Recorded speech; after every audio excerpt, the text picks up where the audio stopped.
Good evening. Hello. I'm Josh Brumberg, president of the CUNY Graduate Center, and it's my pleasure to welcome you to tonight's event, a much-anticipated conversation with André Aciman and Amor Towles about Professor Aciman's new memoir, Roman Year.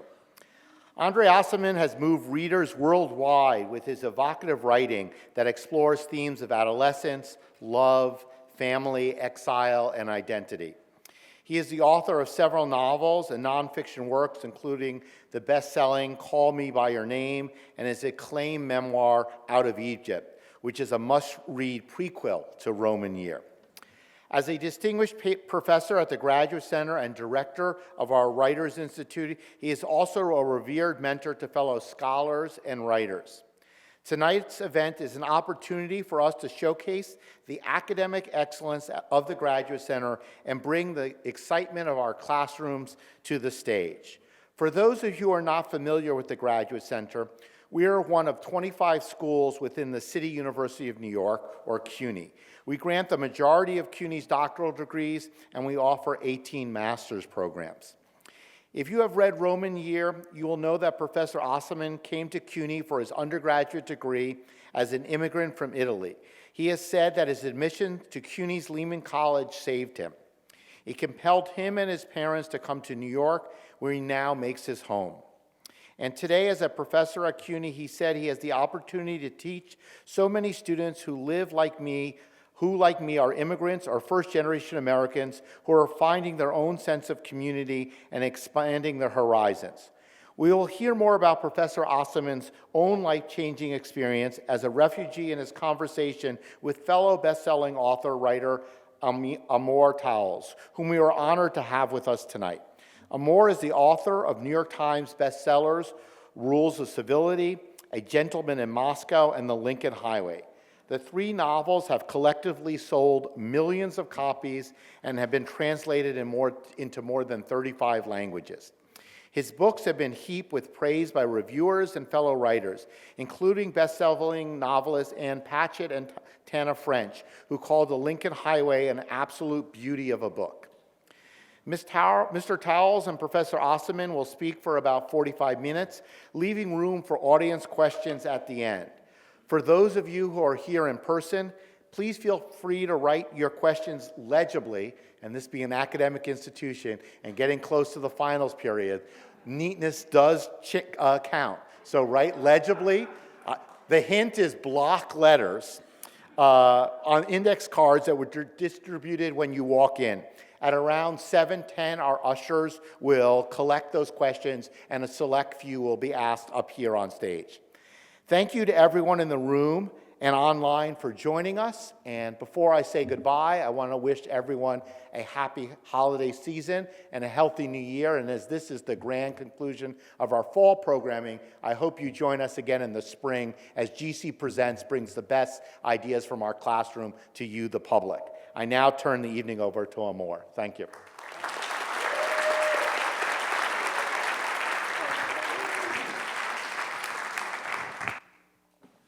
Hello? Oh, yeah, that works. Okay. Hello.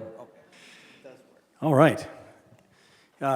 Andre, great to be here with you. Nice to meet you again. Here. Thank you all for coming tonight, joining us at the CUNY Graduate Center. What I'd love to do is to start, if that's all right, is by having you set the stage briefly, or as long as you like. But for those who did not read Out of Egypt, this book begins with you, your mother, and your brother leaving Egypt and going to Italy. Can you, sort of for the audience, explain the circumstances, in essence, that led up to that moment? Okay. In 2 words, we were basically kicked out of Egypt because we were Jewish. All our property and all our assets were taken away from us, and we were put on a boat and told to leave. And since we had an Italian citizenship, we landed in Italy. I didn't feel Italian nonetheless, and I don't think I was French, and I was none of the things. But suddenly we are in Rome, and we have to make the best of things. But your father was not with you. My father was still in Egypt. He was trying to terminate things, and I think it included an affair. But he was putting finishing touches to something that he knew was coming up, which is his expulsion as well. So these events are 60 years in the past, roughly. Right. And you wrote about Alexandria and about life in Alexandria before the broader expulsion, before your family left, 30 years ago. Yes. In your first book. My first publication. Yes. So my question for you now is why did you decide to write about that first year in Italy now? Given the 60 years that have gone by, given the 30 years since the sort of the first memoir, what brought you around to say, I want to revisit this particular year now? Aside from the fact that one of my editors kept saying, you should write a book about Egypt, about Italy, now that you've written one about, kept pushing me, and I said, no, I don't want to do that. And I had many reasons for not doing it. But meanwhile, I had written many, many essays on Rome. And I decided that there was something missing in all of them that I wasn't telling, and I had to confront that fact. And it had to do with I wasn't addressing how poor we were in Rome. And I was probably embarrassed of the poverty, because it is something that you feel that you should not necessarily reveal to people. And eventually I decided that the thing that needed to be said, and which occasioned the book, was admitting to the fact that I was poor, that I was Jewish, that I was not, my mother was an infirm or a crippled, or she was deaf, totally deaf, and I was embarrassed of all those things. And suddenly I figured, if I'm going to do this, I have to say all these things. Okay, well, that's very interesting, because also at the end of this work, one of the things you talk about is shame. And you talk, and maybe this is relevant to this or not, but you talk about it as being potentially more powerful than identity or deeper than identity. I mean, is that related to this then? Yes, it is, because I think that shame is, Dostoevsky writes about shame quite a bit, and other people have written about shame, and I have not necessarily delved into it, but it is something that affects you. You are ashamed of something in your past that you don't necessarily want to confront. And so you glide over it in however many ways that you can, until you're really arrested by the fact that you are ashamed, not just of who you are, but what has been done to you. The thing that has been done to you makes you ashamed of something that you're totally innocent of. Yeah, that's very interesting. And one of the things that's true about this memoir is that it's very frank. And I can see how that would fall out of that desire to confront those kinds of memories or shame is a commitment to being frank. Yes. Did you have to go through sort of a self-conscious thought process around that? As you were writing, were there times you were like, no, I'm not going to include that, but then forcing yourself to include it? Because the book is a little racy, people. I'm going to tell you that right now. I'll tell you that right now, you know. But so is that... No, actually, it's the other way around. Okay, I enjoyed... that was the part you wanted to include. Okay, that makes sense. I enjoyed writing about those parts. And your editor was like, enough already, cut it back, or whatever? They never said that. They say enough of other things. Yeah, right. We get the point. But this, they kind of liked. Yeah. I enjoyed writing about the slop. Okay. So what you said raised a different question for me, which is that you mentioned that you've written about Rome in a whole array of essays, and that looking back, that there was something inadequate about that, or that there was something missing. What was the tenor collectively of those essays? Because you opened this memoir quite critical of Rome. Totally critical of Rome. In fact, I was always writing about how much I loved Rome. I was wondering, so is the essays collectively more praise, more sort of... They were travel pieces in many respects. And you celebrate Rome as a result. Yeah. Okay. Exactly. And so, in essence, I hated Rome, and I certainly hated parts of the parts where I lived. I've gotten to love Rome, but that section of Rome I've never loved and never grown to love. The other parts, the center of the city, I have grown to. I mean, I don't go anywhere else if I'm not going to Rome. Yes. So I love Rome, but it took a while, and there are many reasons why I hated it. Yeah. So in this memoir, André is about 15 or 16, 16, when he arrives, and it really focuses on a year, in essence. So it is at once a coming-of-age story. It is an experience as an exile in a new city as a part of it. And as a coming-of-age story, it deals a lot with sort of what it means to be 16 and the awakenings that you're going through. So my question here is that I was wondering if you could talk about the difference between writing memoir and fiction for you. You've done both very ably, capably, and you've talked about coming-of-age dynamics in both. So is there a difference for you in how you approach writing memoir versus how you write fiction? Is there a difference in how you edit yourself? You know, what do you outline or not? You know, just the whole thing. How is the process different if at all? Well, as you know, I don't outline. Oh yeah, that's true. I do know that. We've discussed this. I cannot abide by an outline because I am undisciplined and I have ADD and I have all kinds of issues which make an outline irrelevant. So I don't know where I'm going with my books, and I just launch into them, and usually after the first 2-3 paragraphs, I decide, no, this cannot be written. This is a waste of time. But I've labored on this for about a week, you know, but nevertheless, I basically decide not to do that.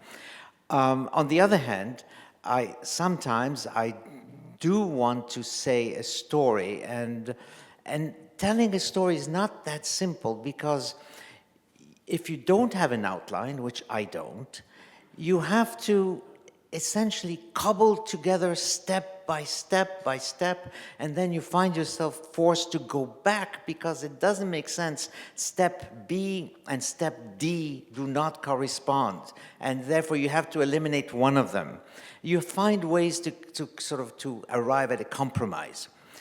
But in essence, I write a memoir, to go back to your question. I go back to a memoir as a way of writing fiction with the plot given to me by my life.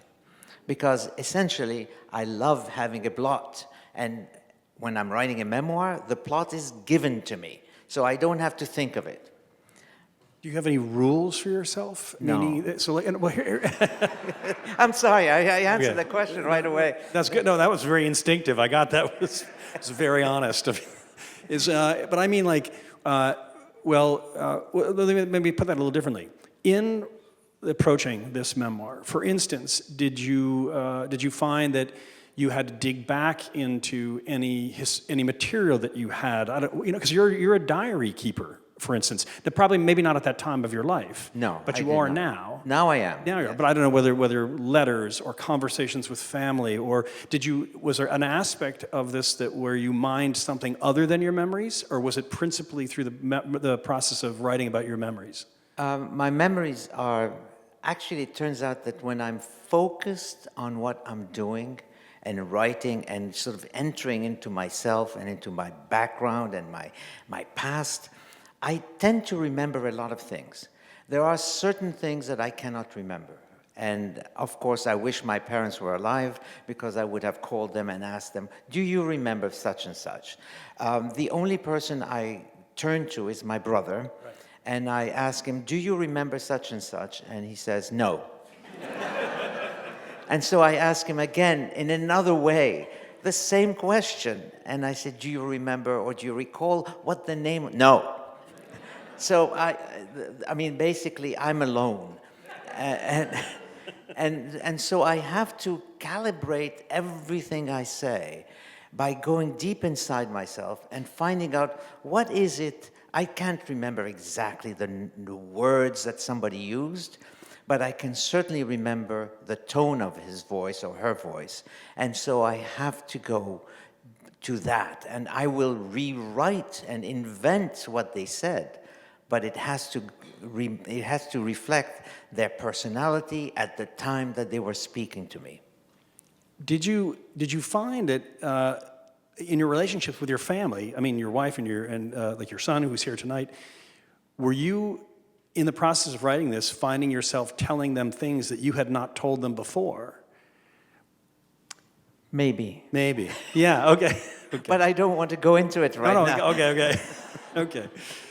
So I mentioned the fact that an aspect of the spirit of the story is a coming of age story, very much so. And so there's a sequence in it that I'd love for you to sort of share with the audience what happened roughly, and we can talk about what it means. But and the sequence is it's sort of a sleight of hand, because while this book it's called A Roman Year and it's principally set in Rome, at one point you get to go to Paris. Yes. And I can't remember, maybe it's a week or maybe it's 2 weeks or something like that. More than 2 weeks.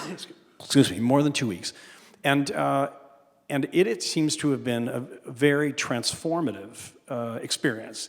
In what is already a very transformative time, it's almost like a heightened version of it. And so I was wondering if you could sort of explain to the audience what happened in Paris, and why did that, and was it transformative, and in what ways? Well, the most important thing about Paris was, the first thing that matters to me, was that I arrived in Paris, and I was right away taken to a Christmas dinner with my uncle and his wife and all their daughters and their husbands, and so it was a large gathering. And one of the maids turned out to be Spanish, and it was revealed to me at the time that all the Spaniards in Paris at that time, in those years, were basically servants. So here I am walking on the Champs-Élysées. I'm in Paris by myself. I'm really enjoying it.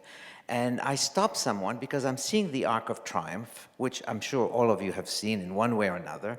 And I'm baffled by it so much that I can't believe that it's there. So I stop somebody, and I ask him, "Is this the Arc of Triumph? Is this the Champs-Élysées?" "Of course it is." And he says, "Yes, it is, and this is the Arc of Triumph." And he says, "Are you Spanish?" He says to me. At which point I realized that what he was really asking is, "Are you the son of a servant?" And I realized that my accent must have given me away. And I hated that. So the next thing I know is that I'm sitting in a cafe by myself, and it's a crowded cafe, it's lunchtime, everybody's basically talking and yapping away and smoking, and I'm sitting next to a couple, and they are very nice to me, and they say, "Where are you from?" And because I went to an American school in Rome, I said, "I'm from New York." I had never been to New York, much less known anything about it. Of course, they had never been to New York, so I was safe. But I was pretending to be an American. They say, "Where does your father work?" "Oh, he works with the FAO, which is the Food and Drug Administration." No, was it the Food Organization for Food, whatever it was. Anyway, I forget the exact title. In fact, I had forgotten the title, and the husband of the woman I was speaking to corrected me. So notice that the correction doesn't matter because I still don't know the name. And so eventually they said, "What are you doing here in Paris?" I said, "Well, I'm visiting Shakespeare and Company," which is what I was planning to do that day because Shakespeare and Company had published Ulysses. So I'm very much that. And they said, "What other authors do you know?" Turns out my father had spoken to me about Proust. And I had never read Proust in my life. And I was going to make a point. And so I said, "Well, Proust is a very big influence on me." So I'm lying, of course. And they say, "Well, what is it about Proust that you like?" Typical question that I would ask anybody. And I said, "Well, I like the fact that he is very sensitive to scent and that it reminds him of the past, and he travels through his nose through the past." And they said, "Oh my God, this is brilliant. The kid is absolutely brilliant." They said, "Why don't you come to of course I'm lying, I had never read Proust. They said, why don't you come to a dinner? We're having a little dinner tonight with our students, and they would love to meet somebody from New York. Of course, I had lied so much that I couldn't afford to go back there. So I threw away their address right away in case I was tempted. But essentially, I was told that I was the son of a maid who was working because I had an accent. I had a North African accent. And at the same time, I was BSing totally with the people they were actually teachers. And so they respected my views on Ulysses and on Proust. Yep. And I think I remember too. You were experimenting with Gitan cigarettes. Oh, yes. As a part of the whole. Well, because I saw the guy was smoking. The new André. The new André had to be manufactured. Yeah. And so I said, he had gitans, and he tapped them in a particular way that I admired a lot. Yeah. So I had to, it was more the tapping than the actual cigarette. Did you steal the tapping? You were doing the tapping yourself? I was doing it on my legs because that's how he did it. Okay, yeah. And eventually I smoked the cigarette. Of course, it was awful, but I forced myself to like it. Yeah. You had a romantic liaison while you were in Paris. So what was it about Paris that all of a sudden you were lying, you were pretending to be people you weren't, you were experimenting with things you hadn't done? What was it about that moment? Paris was basically what I thought my home. It was a place where everybody spoke French. I had grown up speaking French at home. French culture was the dominant culture in Alexandria in my time, and therefore I belonged to it. And I thought I was French. I mean, this is the ultimate irony, is that I believed I was French. I just had an Italian passport, but that was fake. So eventually I wanted to belong to Paris. There were, of course, other events that happened in Paris, and I think you all know what they are, and I won't go into them. So there's another sort of passage or section of the book that I'd like to have you dwell on or share with the audience, and that is, in the book, you befriend a young man who works in a shop and have an immediate sort of chemistry together. Yep. And, it's kind of your first friend in a way, or that way that friendship, when we find it, is effortless. And other relationships feel more effort-oriented, and this is effortless. But one day, he loaned you his bicycle. Yes. Oh. And you'd been in Rome for months and months and months at this point, maybe more than half a year, I can't remember, something like that. And that day ends up being, it seems, very transformative in terms of your relationship to the city of Rome. Yes. And so can you sort of share what happened on the day with the bicycle and why it mattered? Well, first of all, in order for me to get anywhere in Rome, you had to take 2 buses. To go to school, if I had gone to school without the school bus, I would have had to take 4 buses. And so that's a labor in itself. And to get to the center of Rome, I would have to take whatever bus it was, and then take another bus to get to the piazzas that I liked. On a bike, on the other hand, that I was given as a loan, and it was a bicycle that belonged to a grocery store, so it had all the age of an old bicycle, but it allowed me to get to the center of Rome in a matter of minutes. Because I didn't have to take a bus, didn't have to wait for the bus, didn't have to take the tramway, whatever. And going from one place to another place and dealing with the people in Rome with a bicycle facilitated my presence in Rome. And I finally arrived at Piazza Navona, which is one of the most beautiful piazzas in the world. And I sat with my legs extended because I was tired of pedaling. And suddenly somebody sits next to me, and he begins to introduce me to Rome and tells me about this statue, about this fountain, about that church. And suddenly everything begins to fall into place. I love Rome.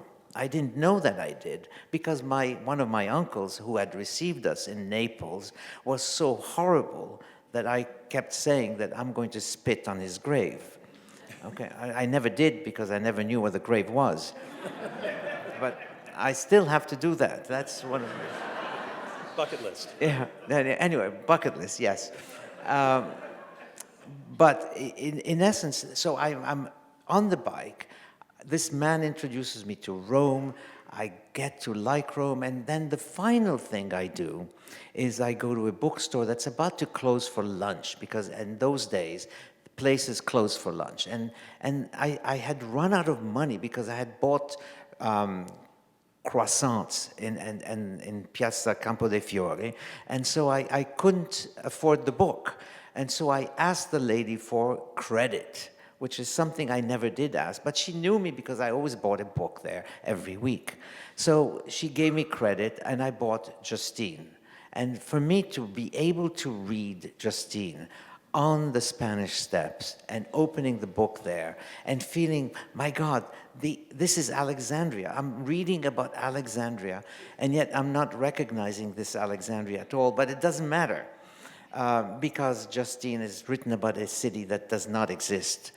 But it didn't matter because I was I was in Rome, I was on a bicycle, and I was reading about Alexandria. And suddenly all three basically merged together and allowed me to feel that something of my center was in Rome and not anywhere else. Yeah, that's very interesting. And you describe yourself as a very shy young man, and much more shy than your brother, it seemed like. Yes. He felt very natural talking to strangers and making friends quickly, and you were more reserved, more cautious. And so both the Paris day and the day on the bike, they share this sort of you stepping out of that personality, and as you say, talking to the stranger on the bench, asking the bookstore for credit. And it feels like it's almost the speed or the liberty of the bicycle helped awaken a different version of you while also providing you a different vision of the city. It does, because my vision of the city was very simple. I would go from one bookstore to another bookstore to another bookstore in the center of Rome. And with a bicycle, you could do that trajectory, very, very easily. And simply enjoy the city and enjoy the cobblestones, which bounce a bit when you're on a bicycle, but it doesn't matter because it's cobblestones and they're fantastic and they're called San Pietrini, and sort of I was in my element. I have never felt entirely in my element in my life, but there are occasions when I did feel that. Moments, okay.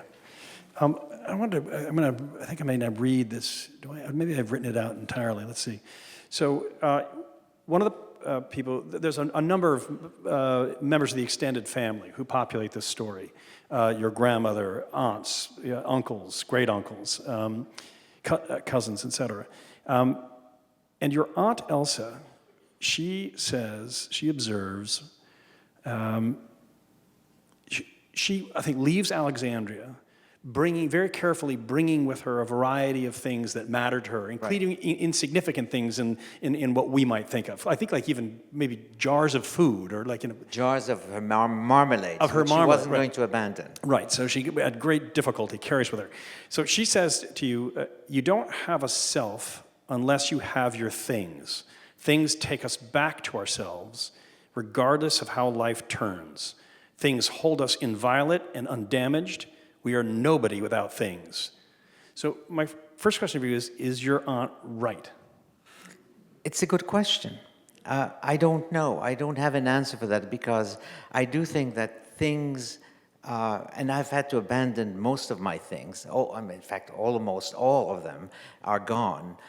And my bicycle was very important for me because I grew up with bicycles. My grandfather owned a bicycle store. So when they take away your bicycle, you feel that you're dispossessed. On the other hand, you can't be attached to things. That is a stupid thing to do. Things are just material, and you should be able to transcend that. But that doesn't always happen. So I'm sort of, on the one hand, I'd like to say that things are unimportant. On the other hand, you don't have an identity unless you have some things. And I think the best example are babies who need their blanket. Without the blanket, they are nothing. It's that primitive as a it's desire. It's very, very primitive. So when you, having left Italy, as we said, 60 years ago, did any objects or things survive your journey to America? Or do you have anything from that period of your life this year? I have certain things, small things, Yeah. like things that were given to me Yeah. by my Italian teacher, because I had to have an Italian teacher in Egypt, and he gave me a box, a sort of a enameled box, which I've kept, but I never see it. It's on my bookshelf, but I don't see it. It has no importance whatsoever. On the other hand, can I get rid of it? I don't think so. No, of course not. And you were reading all the time. Did any of your books survive the journey to the United States? Yes. In fact, I was going to abandon my books in Italy. My father said, no, you should take your books. We'll find room for them. And in fact, we did find room for them. And so my books came with me, but they're very small print. The print is amazingly small. And I can't read them without my glasses. And even with my glasses, it's an effort. So how was I reading these books? I have no idea. But some of the books, I mean, all my Dostoevskys date from that time. So they're at least 60 years old. Yeah, amazing. Okay, so here's a related question to your books, which is that you describe, you just did it a second ago in a way, but you describe not feeling at home in Italy, in Rome, being, and in fact, at the time you're there, not really feeling like you're home anywhere. You're no longer Egyptian. You're not yet American. And even when you get to America, you don't fully feel American, and sort of and your family wasn't Egyptian generations ago. You had come to Egypt from, I guess, Turkey, yeah. And so the question of where you're from and who you are is one that you talk about and are vexed by, I guess. I don't know how to put it, but you speak very differently about your position in relationship to art. So, like for instance, in this year, you're reading all the time. You're reading the Russians, you read Pasternak, you eventually do read Proust, I think. Don't you eventually get around to it? Yes, my father bought me Proust. Yeah, finally. So, but you're also listening to Liszt and to Beethoven. You're going to the movies, what money you save, you're spending on American movies with Bogart, and you're seeing the international cinema as well. And so I was interested in kind of, that seems like, for a person who didn't feel like he had a place geographically, that art is a sort of a universally accessible place that you felt at home in. So can you talk about that at all? Yeah, I mean, it's essentially, and it has taken a new direction over the years, is that I needed at least culture, what I called high culture. I didn't want to read contemporary novels. I was reading only the classics, and I was delving into the classics all my life because somehow they grounded me in something that was extratemporal. I didn't want to belong to modernity because that was limiting. I wanted to be everywhere. And culture was my bypass, if you want, my passport to a world to which I could belong. So yes, I wasn't American, I wasn't French, I wasn't Italian, I was none of the, I wasn't even Egyptian. I hardly was Jewish because I didn't want to be part of a religion. So I was nothing, but in culture, I was at home. And eventually, what happens is that the act of writing became also a form of home. So that becomes my home. Yeah, you mentioned, I think, in the book that you wouldn't have, you became a reader in Rome. Yes. And would you say that in a way that the foundation for being a writer began in Rome too, as a result? Yes, I was writing when I was in Rome too. Okay. Thank God I never published any of it. Okay. Yeah. Nobody would have published it anyway. But regardless, the fact is that I was writing all the time, and any book I was reading was influencing my writing. So I was writing about a place that I had never been to, St. Petersburg, for example. I could write about St. Petersburg, no problem. But I didn't, thank God, okay? But on the other hand, I was constantly trying to belong elsewhere. So every book forced me to imitate it. To the point where I didn't know where imitation stops. And until today, if I read your book, I begin to say, okay, I'd like to write about hotels. Okay. So let's talk about, this is Aunt Flora. Yeah, this is an interesting, so I'm going to have to open this up and read it because Aunt Flora is quite detailed. Bear with me a second.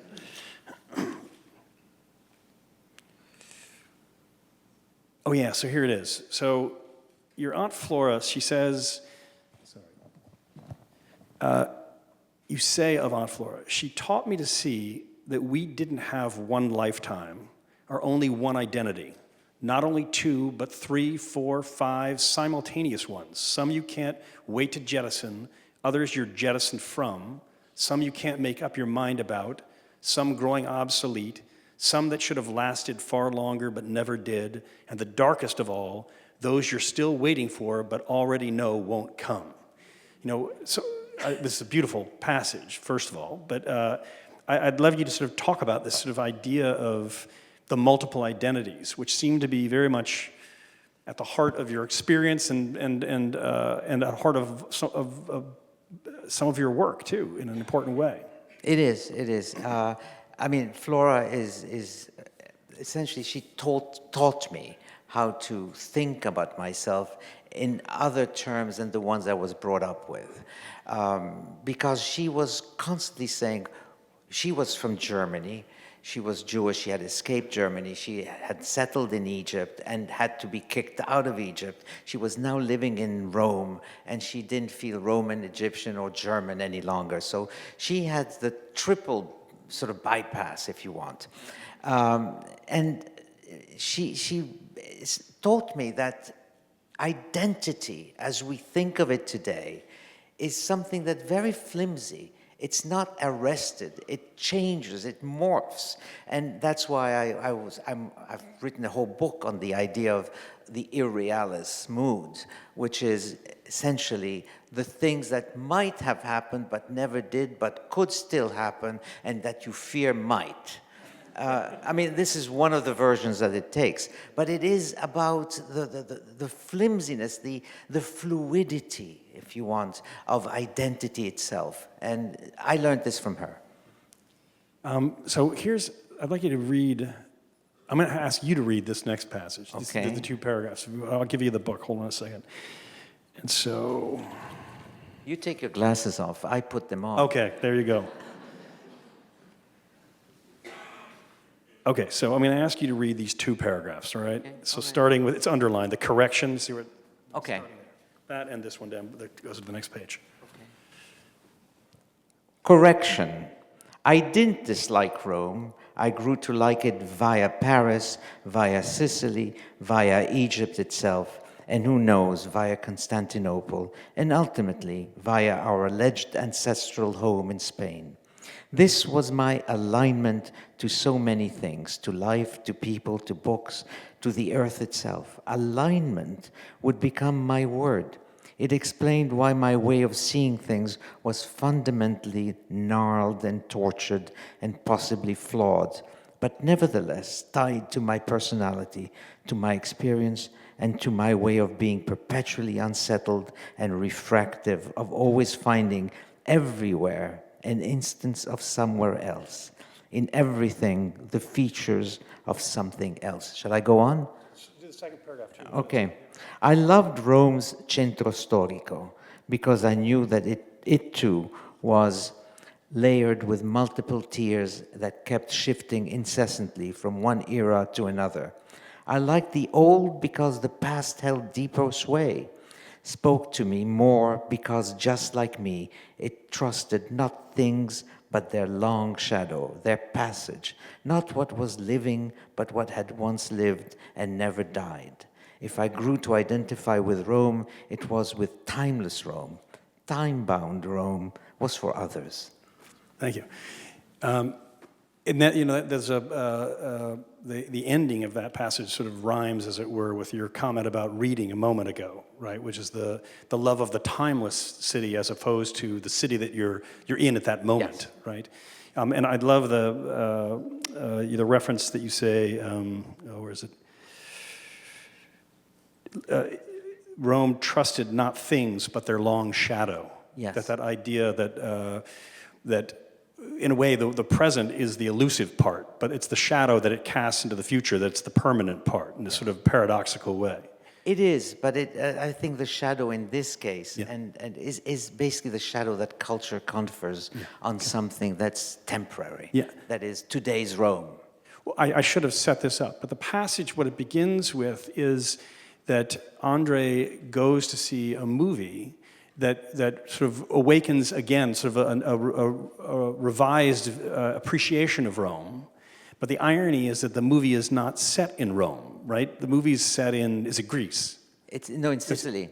Sorry, Sicily. In Sicily. In Sicily. It's set in Sicily, Yeah. and it's seen in Paris. Yeah, right. So That's right, I'm seeing a movie in Paris Right. about Sicily, and I'm trying to recapture the Sicily of the movie that I've seen in Paris in Rome. Yeah, okay. And right. it makes me find something similar enough that I say, okay, now I am at home.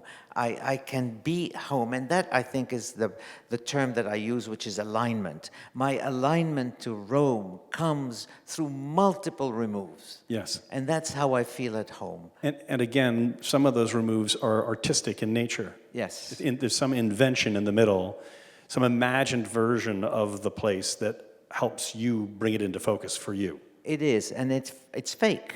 Yeah. Okay? I mean, I'm not going to exaggerate. Yeah. It is a feigned way of anchoring yourself in reality. Yeah.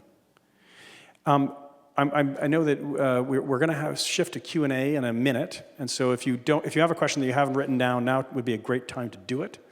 As I ask André sort of the last of my questions, and the last of the question for me is for you to describe, if you would, the returning to Rome. You know, here you, having grown up with these, having been this transformative year and with these complicated and fascinating feelings about the city, both real and imagined, and with these issues of exile and identity, eventually you go back with your family. Yes. Right? And even go back to the dreaded street that you lived on. Yes. Yeah, so can you sort of walk us through what that experience was like? I'm in the dreaded street, and it is dreaded because I've never grown to like it.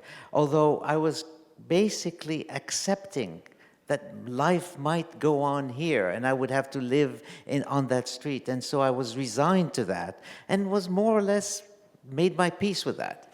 But when I go back, I feel that this street is not real because it was peopled by so many books that I read there. And so each book had basically cast a shadow on the city itself and on the street, so that when I was just going to give an example, and reading Joyce's The Dead in Rome, was particularly disruptive because he's talking about snow, and in Rome in that year it hadn't snowed, and yet I was seeing snow around me. And so it was a false way of looking at it, but it made me accept Rome. And ultimately, I did go back with one of my sons. I went back to the apartment that we had lived. The only time I had the valor, if you want, to go back to a place. And I had been interviewed by a newspaperman in Rome, writing for the Messaggero, and he said, well, how was it to go back to that apartment in Rome? And I said, oh, it was very, it helped me resolve a lot of contradictions, a lot of things that I had missed, that I hadn't seen, blah, blah, blah. But it was really a wonderful moment for me. Of course, I was lying, okay? When I went back to the apartment, I hated the apartment. I didn't like the way they had redecorated, and they'd spent quite a bit of money redecorating it. I didn't like anything. I couldn't wait to leave. But I couldn't say that to the newspaper man, so I had to lie. I lie all the time, okay? Okay. That's why I write fiction. Right, okay. If we can have the questions passed up. Okay, great, terrific. Okay, Andre, how much of the book did you write in Rome? This book? Yes. Not at all. This was a perfect chance for you to lie again. Oh, yes. Oh, let's I do was that. Let's go there. Okay. At the top of the Spanish Steps No, in the I had hotel. my pads. Overlooking your typewriter. No, I was on 109th Street. Okay. Okay. Okay. Well, we'll all come back and visit your house to see. I was intrigued by the use. Sorry, I was intrigued by your use of the word fiction, in quotes here, in connection with the memoir. Isn't a memoir a work of nonfiction? Yes, it is a work of nonfiction. The only thing that I did in this memoir was to take the episodes that happened and to convey them to the reader in a way that was novelistic. In other words, I was using the conventions of fiction in order to write nonfiction. Could you elaborate? I could make some guesses at this, but when you're using the conventions of fiction, what does that include? In what, thank you very much. Thank you. What would be an example of a convention of fiction that you get to use in the memoir? The conventions of fiction are, for example, people speaking, people saying things. And my uncle was my great-uncle was known to be exceptionally mean in his comments. So I couldn't remember what he was saying. I didn't want to remember. But on the other hand, I had to convey to the reader a sense of who he was and how he spoke. So I made up the language that he used in order to convey to the reader the kind of attitude and how horrible it was and how insultative it was. So that was part of fiction, if you want. But the actual plot is very real. I think another version of convention that you use is that we think of nonfiction as it's all these things happen and there's some sort of history of events. Yeah.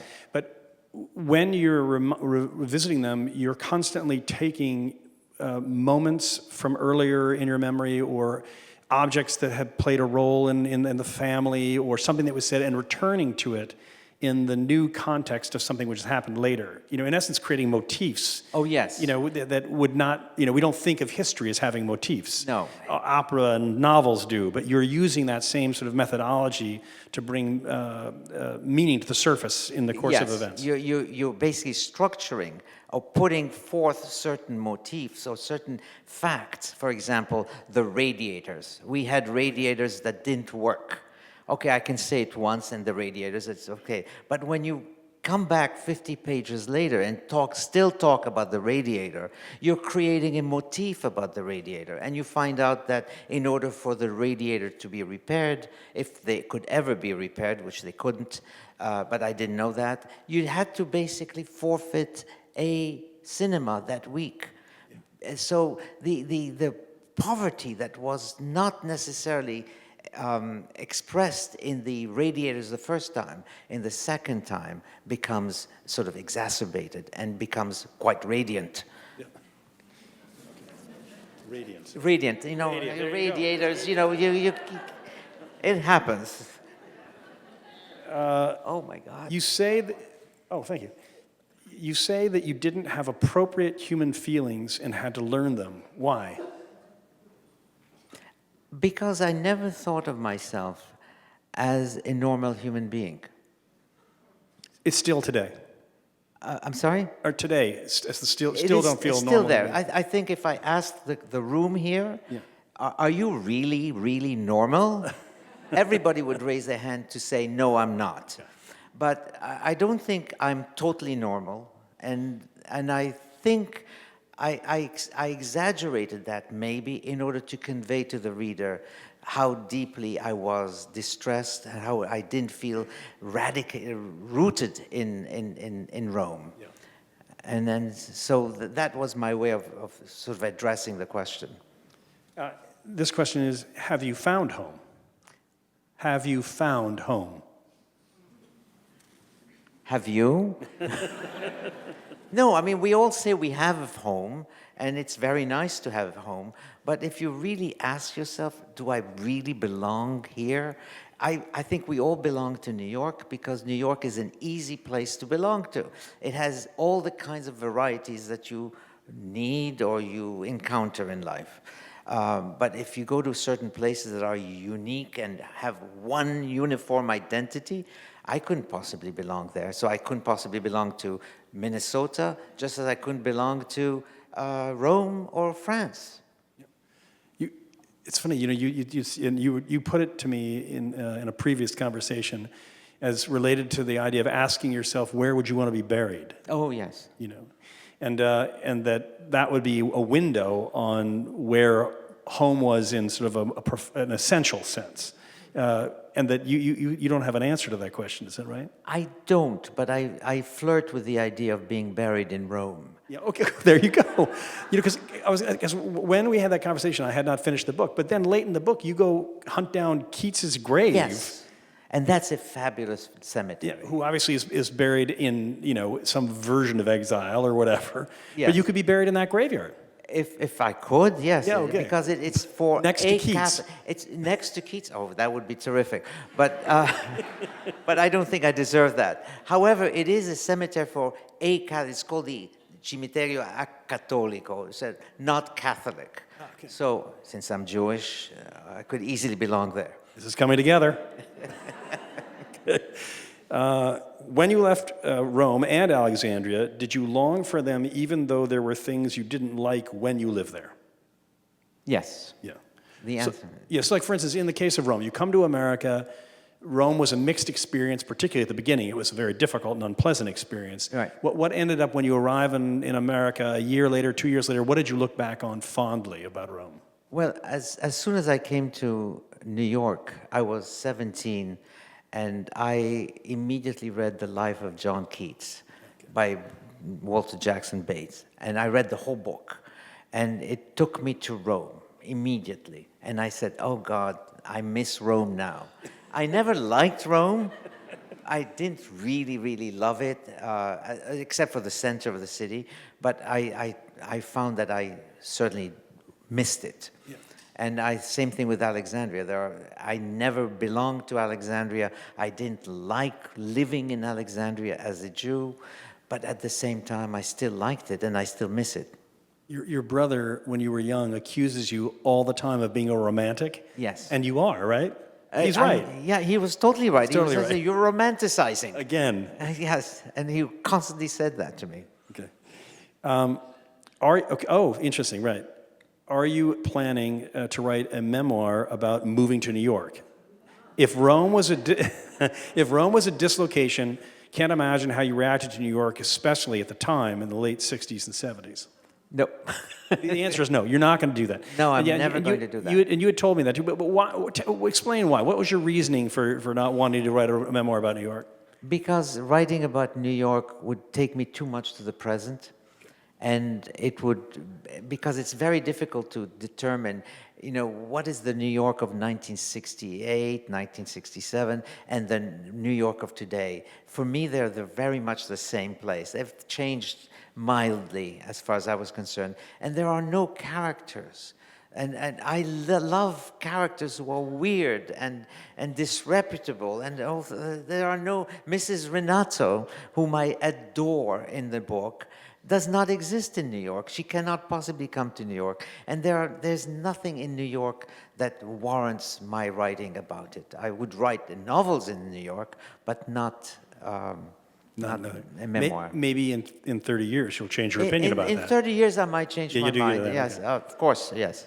Okay. As someone who can relate deeply to the idea of preemptively feeling nostalgic for a place you are still living in, for me, New York City, what would you say is the best way to capture the moments we spend in cities we love without constantly thinking of the past and future? Well, it's difficult. It's very difficult. For example, when I'm having a wonderful dinner with friends, and it's a wonderful dinner, I'm already planning. Tomorrow I'll remember this dinner as a fabulous event. And in a week's time, it's going to be even more fabulous. And I will miss it. I will want to return to it. And so it's very difficult to enjoy things in the present time.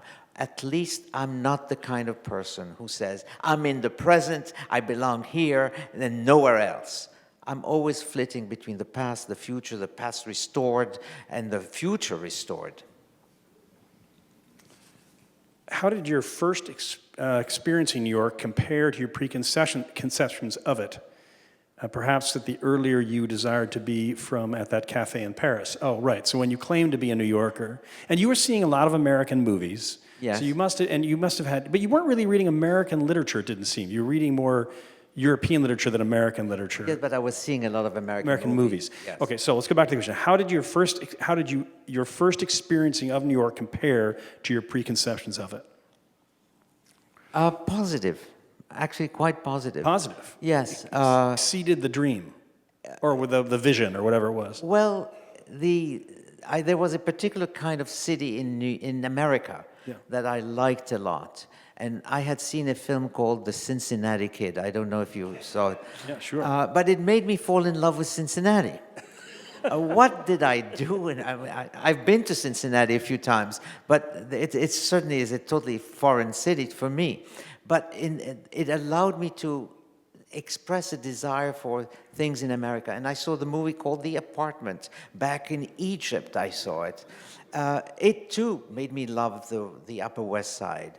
So that suddenly I knew things about New York and about America that I had already sort of been drawn to. So then what did you, when you get here, what were the surprises that sort of hadn't been a part of that pre-imagining that were pleasant surprises? I was lucky in one thing, in that I had a cousin. She was by marriage a cousin, and she had a subscription to The New Yorker. And she told me that The New Yorker was the Bible, basically. Whether you agree with me or not is a different issue. And it is a very complicated issue. But it also taught me that whatever The New Yorker said in its film reviews had to be taken seriously. And I did. I took it seriously. I forget what the name of the reviewer was, the very famous woman who reviewed for the... Pauline Kael, yeah. Pauline Kael. I hate her. But it's okay. It's all right. She was a troublesome person. But at the time, it was Bible. It was like, oh my God. And so presenting me with that magazine and that world that it encapsulated was phenomenal.